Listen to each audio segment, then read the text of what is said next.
Finally, things are unfolding in the way that many people didn't expect. And now President William Ruto has welcomed the former Cabinet Secretary Fred Matiang'i to Statehouse, saying now it is a high time they should work together, after indication showing that Rigathi Gachagua is now sidelining Fred Matiang'i on basis that he doesn't have enough people, he doesn't have enough capital to run for presidential bid. This was unraveled during the meeting that happened in Kitutu Church North, where the bigwigs in UDA met for a fund drive for the churches in that region, the PAG churches. Now, what the Member of Parliament, Kitutu Church North, Japhet Nyakundi said, who is also the Treasurer UDA, is something that has got people thinking, and I'm here today to do a deeper analysis on the same statement he made yesterday, whereby he called Fred Matiang'i to join the UDA camp, saying that he cannot, or they cannot allow Rigathi Gachagua to keep, criticizing Fred Matiang'i and also undermining his bid to run for president come 2027. I want you to listen to what Jeffrey Nyakundi said, the kind of words he chose to use, the way he addressed Fred Matiang'i. Thereafter, I'll dive deep into today's analysis. Nilikuwa anakuja hapa anasema sisi kabla yetu ni ndogo nini, na nimeona tena ameanza madharau. Nimesikia juzi akisema ati kwa wale ambao watachaguliwa kuwa flag bearer, wale ambao watachaguliwa flag bearer lazima awe na pesa, lazima awe na experience, na lazima awe na pesa, lazima awe na experience, na lazima awe na watu wengi. Sisi tumemsikia ameanza kudhalalisha yule mtoto wetu wa hapa, ameanza kudharau mtoto wetu wa hapa. Sisi tunaambia mtoto wetu wa hapa, yule mtu mkabila kama amekudharau, wewe usipoteze masaa kule kuja tufanye kazi na William Samoei Ruto.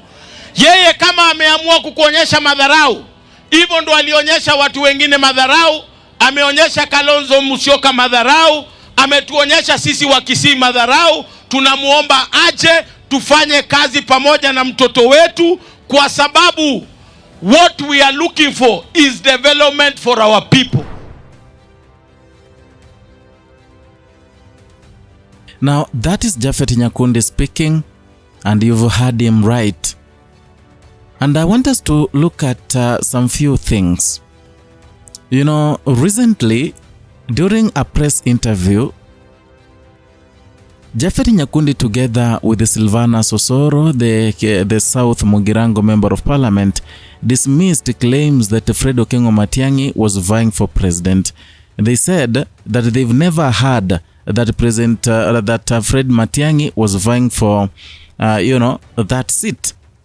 Later on, they started criticizing Matiang'i, saying that Matiang'i cannot manage, is someone who does or rather holds a rally once, goes for 2 months, while President William Ruto is holding many of the rallies in different parts of the country at the same time.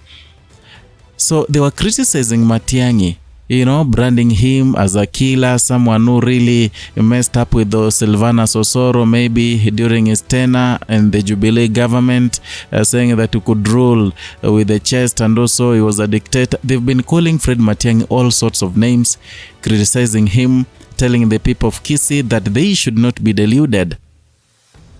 Actually, recently, when Richard Onyonka said that he is supporting Edwin Sifuna, something that was taken out of context, Jeffrey Nyakundi was one of the people who really, was so happy about it.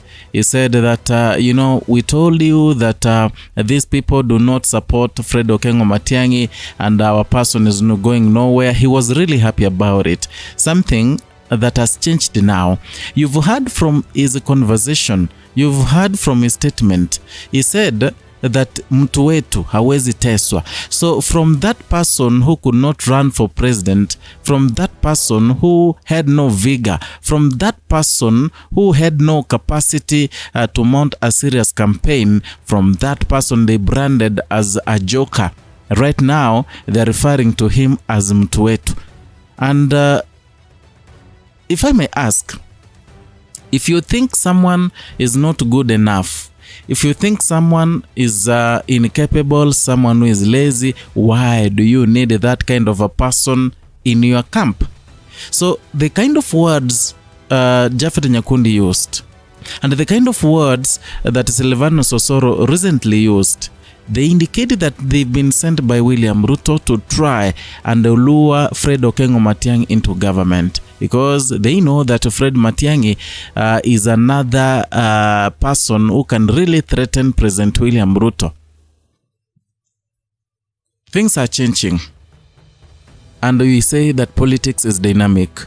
As Sifuna's moment is rising in Western region and the all parts and other parts in the country, it seems that William Ruto is looking at a way to try and lure some of the people in the alternative government to his government. There have been claims for the better part of this month. There have been claims that Fred Matiang'i might join the government so soon. I did that story here. Many of you insulted me, hurled insults on me, but I think you're seeing how things are unfolding. And the kind of tone Japhet Nyakundi was using, it indicates that maybe there is some progress of the conversation on how Fred Matiang'i can join the government. And that is how they are welcoming Fred Okengo Matiang'i. I remember the time when the Kisii governor Simba Arati was in opposition. He never wanted to go and join the government. Now, it reached a point when there were signs that Simba Arati was joining William Ruto's camp. This is the same way they started, saying that Simba Arati lately he's awake, he's performing, giving people the developments. They stopped criticizing the Simba Arati they used to criticize. So the same narrative, the same approach is being used towards Fred Okengo Matiang'i, and I can wholeheartedly tell you, perhaps Fred Okengo Matiang'i is headed to the government. He might join William Ruto. Who knows? And it is a way to prepare the people of the larger Gusii and the supporters of Fred Matiang'i countrywide that there are those people who believe in Fred Matiang'i. What if they woke up in some day and find out that Fred Okengo Matiang'i has joined the government? What will happen? How will they take it? Will they move together with Fred Matiang'i and join the government? Or they will leave him to move on with his thing as they equally, move on with life? Because chances are, the way Japhet Nyakundi is saying, there are two chances. Either the conversation between the government and Fred Matiang'i is on those stages. Number two, another chance is that they've seen that the only person who can really help the sinking boat as at now is Fred Okengo Matiang'i, and now they've gone down on their knees to beg Fred Matiang'i to join their camp. Those are the two chances. But sana, the one that there are talks underground, it might work wonders in this country. And again, it is not something, it's not rockets. You don't need rocket science to understand the things that the way they are unfolding. Recently, the DCP party leader Rigathi Gachagua said something that got me thinking. He said, if Fred Matiang'i decides to join the government, then he'll lose the kind of people who are supporting him. If he tries to join government, that statement alone, it depicts a picture that paints Fred Matiang'i as someone who is gullible, someone who can equally and easily join William Ruto's government. Do not take that as a simple statement.